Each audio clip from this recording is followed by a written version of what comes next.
Rahmat. Nava sahnimizda yoshlarga xos jo'shqinlik, san'atga xos go'zallik bor. Albatta, Nava sahnimizda yoshlarımizga tirishadigan, izlanadigan, shundaqla san'at sohasiga qadam bosadigan fursat bor.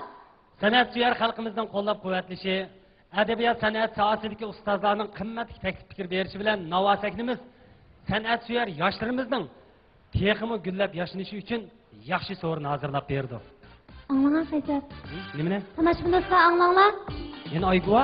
Yo'q, Nava yangrayotidi. Seni güldeylarda skriptonuz bilan yangraq navalarga yangirtirsangiz, marhamat. Navoiyimiz yangri